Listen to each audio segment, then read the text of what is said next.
बोलिए बंदी छोड़ सतगुरु साहिब कबीर की जय। संत समाज की जय। भक्त जनों की जय।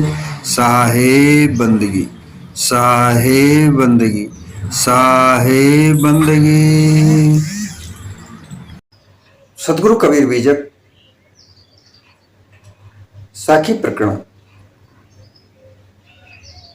साखी 287।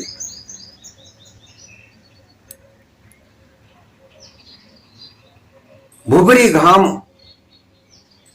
बसे घटमाही, सब कोई बसे सोग की छाई। ये साखी है,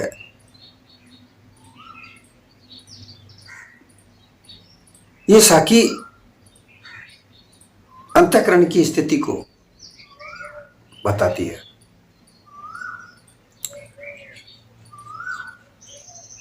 जैसी अंतःकरण में स्थिति बनती है वैसी ही मानव की जीवन की स्थिति बनती है। मानव जीवन तरह तरह के होते हैं।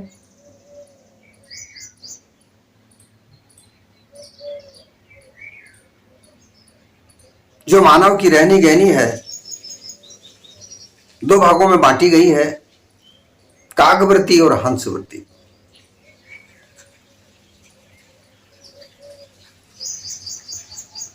हंसवृत्ति सदाचार, सद्व्यवहार,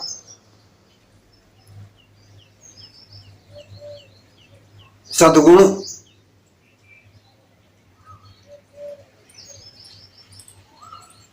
और सुविचार से संपन्न होती है।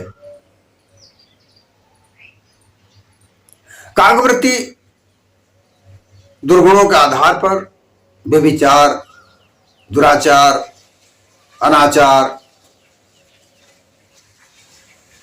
इनके आधार पर होती है।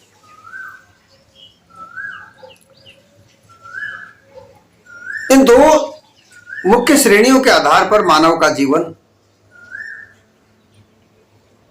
हम देखते हैं। और फिर तरह तरह के जीवन, हजारों हजार तरह के जीवन, हर व्यक्ति की अपनी अपनी अलग पहचान, उसके कर्तव्य, उसके कर्तृत्व, तरह तरह के लोग, किसी को क्या पसंद है, किसी को क्या नापसंद है, कोई कैसे रहता है, कोई कैसे रहता है, कोई क्या खाता है, कोई क्या पीता है। इस तरह से हजारों हजार प्रकार की स्थितियां मानव की बनती हैं। अरे कब बनती है? अंतःकरण में उसकी स्थिति बनती है।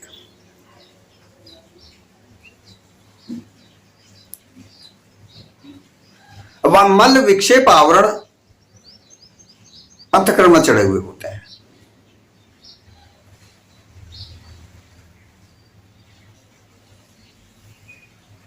मल कहते हैं गंदगी को। जो गंदापना हृदय में छाया हुआ होता है वो पाप से बनता है।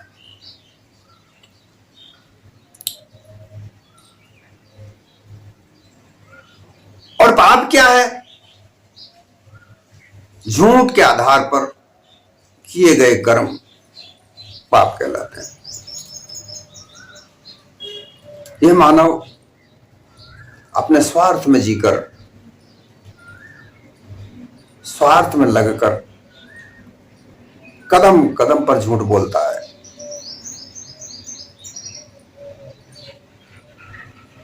सत्य तो बोलता ही नहीं है। और उस झूठ बोलने के आधार पर जो उसका व्यवहार बनता है और जो उसका व्यक्तित्व बनता है, वही व्यक्तित्व उसका दर्पण बनता है। सब लोग उसको उसी तरह से जानते हैं। छल, कपट, पाखंड, धोखाधड़ी, ये सब झूठ के आधार पर बनते हैं और इसी के आधार पर उसका अंतःकरण बनता है जिसे मल कहा जाता है, क्योंकि उसके मन में तो गंदगी छाई हुई है। सफाई करने का कोई तरीका उसके पास है नहीं।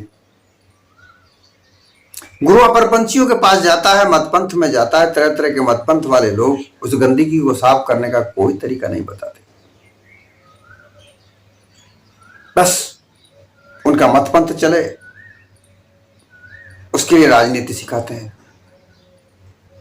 राजनीति धर्म के साथ जोड़कर जो धंधा चला रखा है आजकल के लोगों ने, गुमराह किया जा रहा है लोगों को, ये हमें सबको पता है। ये कौन लोग हैं ये भी हमें पता है, लेकिन लोग गुमराह हो रहे हैं। क्यों? कि वो देखने में, बोलने चालने में बड़ा प्रिय लगता है, फिर उसके साथ संस्कृति जोड़ दी, फिर उसके साथ सनातनता जोड़ दी। सनातन है क्या ये भी नहीं जानते, सनातन सनातन चिल्लाते हैं। सारी झूठी बातें लोगों को बड़ी कर्णप्रिय लगती हैं और राजनीति का व्यापार, जो राजनीति जन कल्याण कार्य के लिए हुई थी, वो आज व्यापार बन गई है। ये हमारे सामने समक्ष आ गया है। तो ये अंतःकरण की स्थिति है। फिर आता है विक्षेप। अब जब गंदगी भरी पड़ी है हृदय में, ऐसी स्थिति में उस गंदगी से बचने के लिए, उस गंदगी को तो साफ नहीं किया जाता, लेकिन उससे बचने के लिए तौर तरीके अपनाए जाते हैं। ऐसा नहीं तो ऐसा कर लो, ऐसा नहीं तो ऐसा कर लो, टालते टालते उस जीवन को अपने को चलाते रहना पड़ता है। इसको कहते हैं विक्षेप। जो बीमारी है उसे तो नहीं पकड़ रहे, उसको तो एक तरफ रख रहे हैं, हाँ चलता रहेगा, तो ऐसा ही होता है, और दूसरे दूसरे रास्ते को अपना अपना करके वहां से बच बच करके निकलते हैं, लेकिन वो गंदगी पीछा नहीं छोड़ती। इसको कहते हैं चंचलता।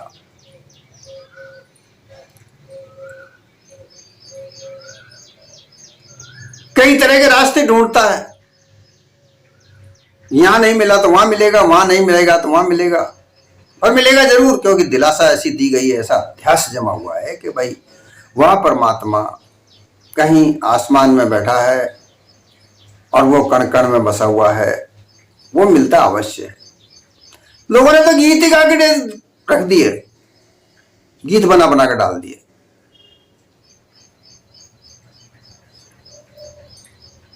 कौन कहता है कि प्रभु आते नहीं,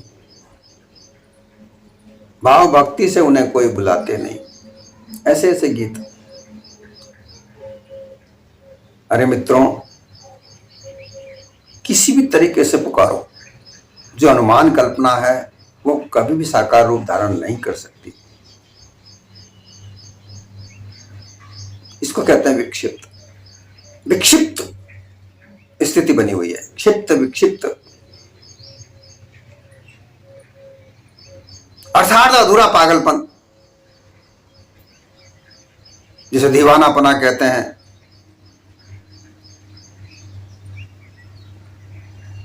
मतवाला अपना कहते हैं, मतवाले होकर नाच रहे हैं,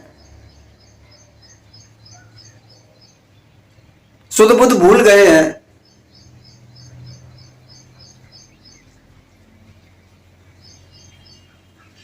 और फिर तीसरा होता है आवरण। ये अज्ञान का आवरण चढ़ा हुआ है हृदय पर। इस आवरण को हटाए बगैर ज्ञान प्राप्त नहीं हो सकता, और ज्ञान जब तक प्राप्त नहीं होता तब तक सद्गुण धारण नहीं हो सकते मानव के। और ये सब कुछ कब है, क्यों है, कैसे है, यही ये साखी का सार है। ये साखी यही बता रही है कि जो मल विक्षेप आवरण जो हमारे हृदय में चढ़े हुए हैं, उनका जो कारण है वह है अहंकार, वह है क्रोध।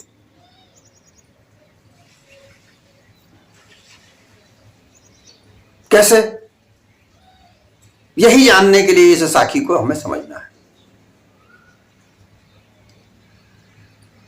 भुभरी घाम बसे घट भीतर।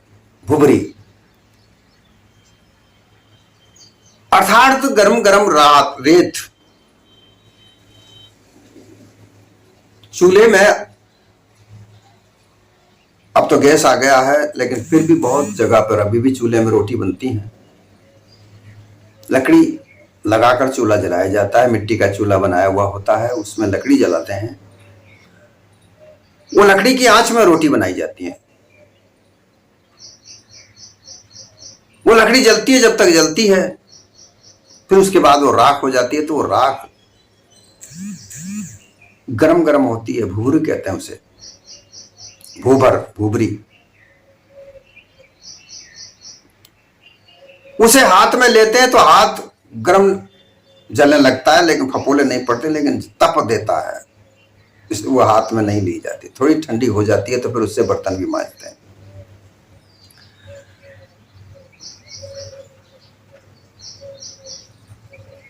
गर्मी के दिनों में जब चलना हो जाए कहीं रेत पे और नंगे पांव हो, तो वो पांव दाजते हैं, जलते हैं, और उस जलन से हमारे हृदय में एक अग्नि पैदा होती है। हम घबराते हैं, तड़फड़ाते हैं। अग्नि के पास रहकर हम विचलित हो जाते हैं, तड़फड़ाते हैं, क्योंकि अग्नि का ताप हमारे शरीर पर जितना सहन कर सकता है करेगा, बाकी फिर वो असहनीय हो जाती है। तो भुभरी गरम गरम रेत को कहा है, अर्थात गर्मी, अहंकार की गर्मी हमारे हृदय में जमी हुई है। हृदय के 4 टुकड़े में बताए गए ना, मन, चित्त, बुद्धि, अहंकार। अहंकार पृथ्वी तत्व का बना हुआ है, और यही अहंकार की अग्नि है जो ज्ञान को नहीं आने देती। अहंकार और अविद्या दोनों मिलकर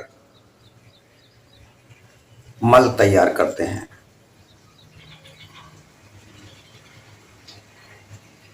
अज्ञान इन्हीं से होता है।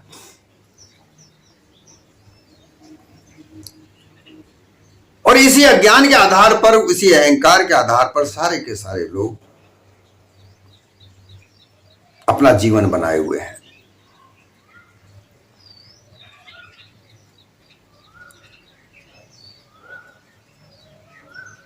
कोई किसी की सुनता नहीं है, सुनाता है। लोग तो कहते हैं कि हम रक्षक हैं ईश्वर के। ईश्वर के रक्षक हो, उसकी रक्षा करने की क्या आवश्यकता पड़ गई तुम्हें? उसका प्रचार करने की क्या आवश्यकता पड़ गई तुम्हें? उसके नाम से कई तरह के मतपंथ बनाने की क्या आवश्यकता पड़ी तुम्हें?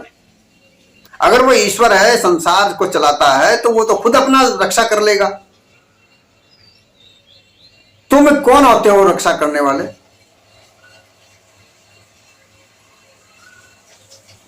ये ईश्वर के नाम पर धोखा है।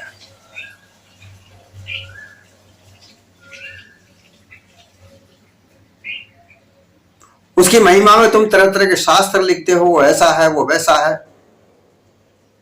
तो उसे शास्त्र धारने की, उसमें शास्त्रों में जो लिख रखा है उसके आधार पर तुम उसकी बातों पर विश्वास क्यों नहीं करते? तरह तरह के मतपंथों का निर्माण क्यों करते हो? शस्त्र, उनसे हाथ में मूर्तियां बना बना के उसके हाथ में शस्त्र देते हो। क्या जो आवश्यकता है उसको शस्त्र की? ये क्या है? एक भ्रांतियां हैं, दुर्मतियां हैं जो अज्ञान के आधार पर बनती हैं।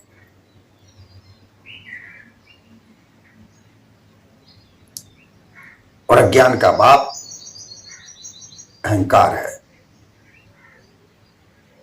उसकी गर्मी में तुम्हारा हृदय विचलित रहता है, स्थित नहीं रहता, और इसीलिए वह झूठ पे झूठ बोलता रहता है। और हृदय में तुम्हारे मल जमा होता है। उस मल से तुम्हें कैसे सुगंध आ सकती है? उसमें से दुर्गंध आएगी, दुर्मति पैदा होगी।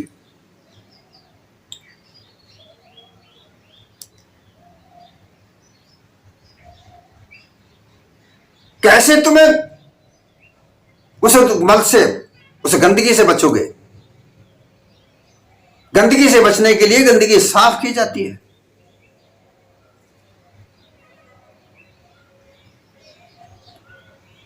हमारे घर के आगे अगर कोई कुत्ता हग जाता है तो उसे साफ किया जाता है, उससे बचा नहीं जाता। बचने का केवल एक ही तरीका है कि उसे साफ कर दिया जाए। हमारे हृदय में तो गंदगी भरी पड़ी है।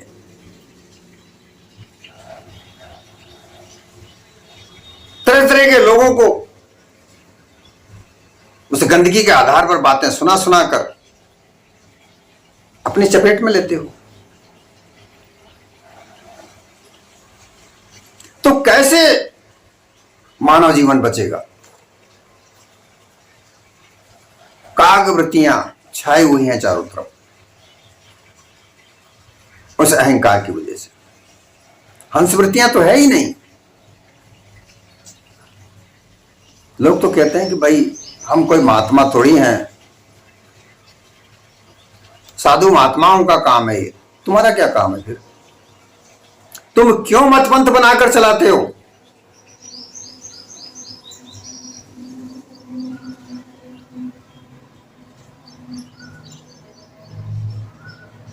लोगों को क्यों गुमराह करते हो? अब ये बात धीरे धीरे सबके समझ में आती जा रही है कि ये एक व्यापार है, इसके अलावा कुछ नहीं है।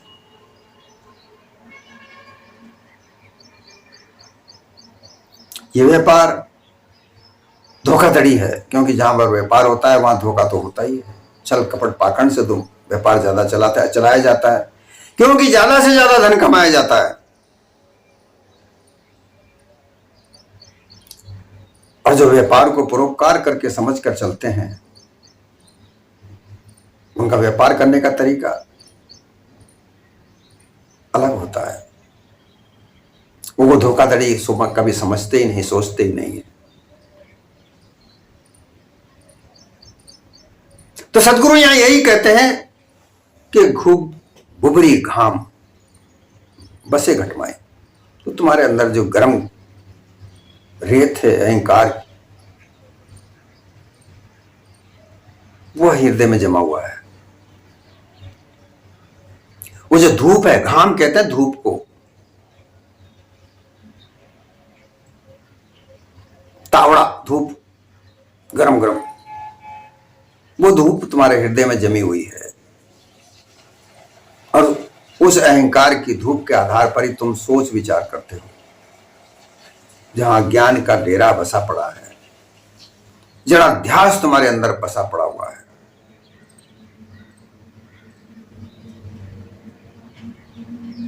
कैसे तुम्हारा कल्याण होगा?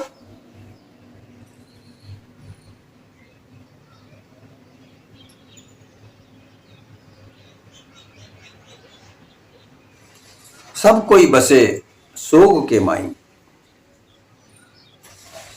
सोग कहते हैं शोक से, दुख से, कलह कष्ट से,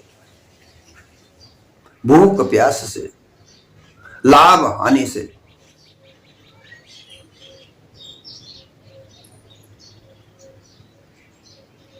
और इस अज्ञान के कारण तुम सोग में डूबे हुए हो, दुख में डूबे हुए हो। सुख तो तुम्हें कहीं पर मिलता ही नहीं। कहां सुख मिलेगा?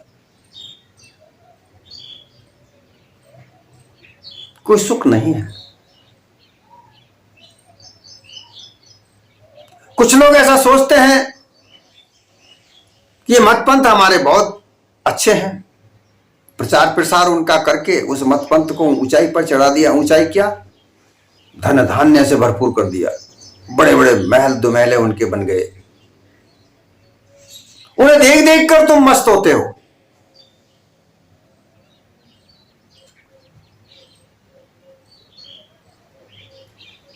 कभी यह भी देखा है कि जो मतपंथ के मालिक बने बैठे हैं उनके हाल क्या है? दिन रात कलह में जीते हैं, क्योंकि वहां भी जो सेवकों की लिस्ट होती है, सेवकों की जो फौज होती है, वह आपस में अपना अपना अधिकार लेने के लिए लड़ते हैं, झगड़ते हैं, मारपीट होती है, कत्ल हो जाते हैं। एक बड़ी भयंकर दुनिया है, क्योंकि धन का जहां पर प्रवेश है। धन के बगैर सब कुछ होता है, धन के बगैर कुछ हो नहीं सकता है। लेकिन तात्पर्य यह है कि ये सब लोभी लालची धन के लिए बने हुए हैं। जो भी मत पंथ संप्रदाय राजनीति धर्म की, ये सब धन कमाने के लिए बनी हुई है। गरीबों का धन भी हड़प रहे हैं। गरीब का जन कल्याणकारी कार्य आता है, उसको भी खा जाते हैं लोग। पेट ही नहीं भरता इनका। इतना सारा धन इकट्ठा करते हैं। जब वो धन इकट्ठा होता है तो सबकी निगाह वहां होती है कि हमारे सहयोग से हुआ है। फिर वो अपने सहयोग का विवरण देते हैं और उस विवरण के आधार पर अपने उस धन भंडार से अपना अपना अधिकार चाहते हैं।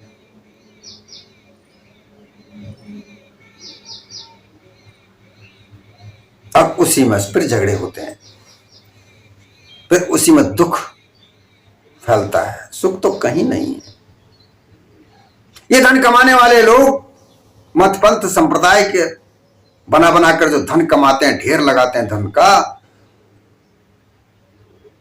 सच्चे हृदय से अगर वो बता सकें तो बताएं। इतनी क्षमता है उनमें कि वो सच्चे तरह से बता सकें कि वास्तव में इतना धन कमाने के बाद में भी वो सुखी नहीं है। लेकिन तो बताओ या ना बताएं, वो लोग बताएं या ना बताएं, सामने तस्वीर आ चुकी है। सबको पता है कि क्या हश्र हुआ है।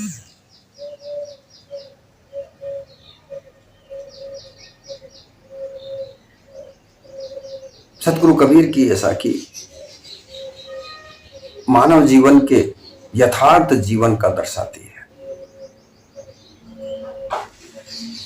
यह कहती है कि कहीं कोई सुख नहीं है। अगर कोई अहंकार में अगर जीता है, कोई धन का अहंकार है, किसी को अपने मतपंथ का अहंकार है, किसी को अपनी राजनीति का अहंकार है। आजकल तो ये अहंकार चल रहे हैं।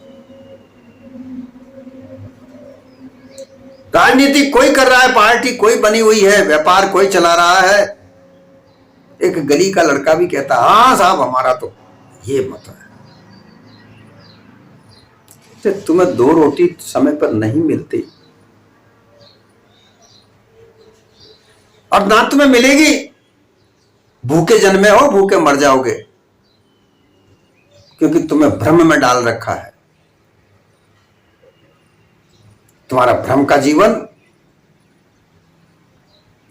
इस तरह से झूठ के साथ लगने से नहीं साफ होगा, सुथरा नहीं बनेगा। हर जगह अहंकार फैला हुआ है।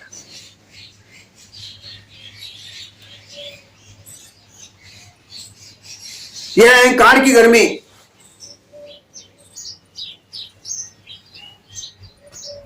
इसको ठंडा करना होगा। इसे ठंडा करे बगैर मल विक्षेप आवरण साफ नहीं हो सकता। मल विक्षेप आवरण की बात कहते ही लोग बात कहते हैं भाई ये तो साधु संतों का काम है। साधु संत हर व्यक्ति होता है, यह आवश्यक नहीं कि वो भेखधारी हो। हर जगह पर उपस्थित है साधु संत। ग्रस्त जीवन में भी साधु संत हैं, क्योंकि वो अपना जीवन शांत प्रिय तरीके से अपनाना चाहते हैं। एक से एक साधु संत ग्रस्त जीवन में है। उन्हीं को ठगते हैं लोग। किसी के पास थोड़ा सा भी पैसा है, उसको वहां से लूट लेते हैं लोग चंदे के नाम से।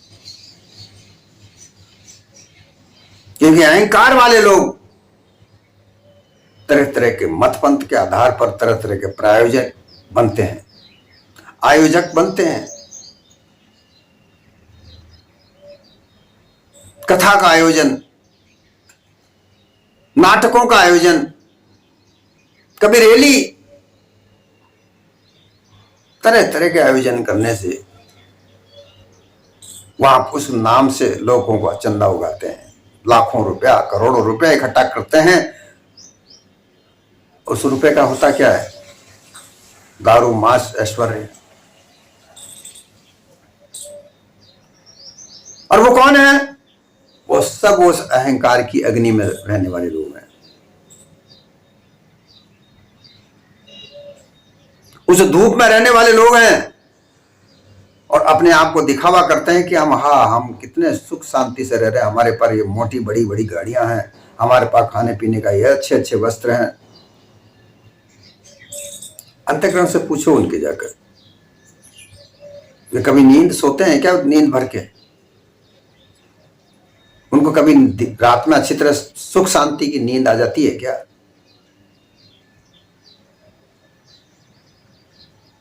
नहीं आती।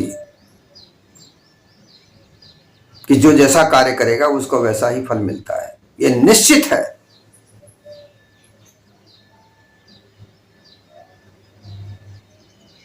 इसे कोई नहीं टाल सकता। लेकिन ये लोग फल की तरफ तो देखते ही नहीं, दूसरे लोगों से कहते हैं, जो चढ़ावा चढ़ाने वाले लोग हैं, उनके भक्त हैं, उनसे कहते हैं कि भाई फल की इच्छा मत करो।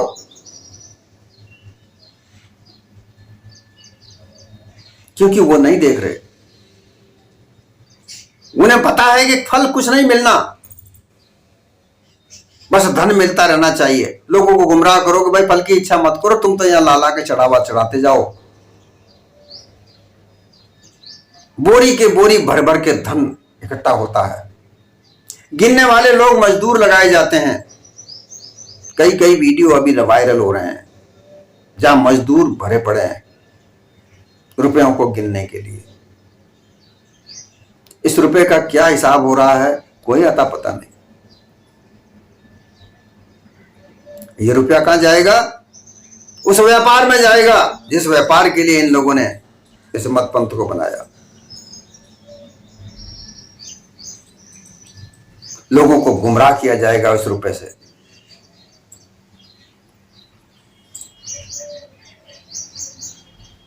लेकिन लोग उस अग्नि में जल रहे हैं। ये अग्नि शांत करने का तरीका ज्ञान मार्ग है। इस अग्नि को ज्ञान साफ कर सकता है, बुझा सकता है। सच्ची सेवा, माता पिता और संतों की सच्ची सेवा उस गंदगी को साफ कर सकती है।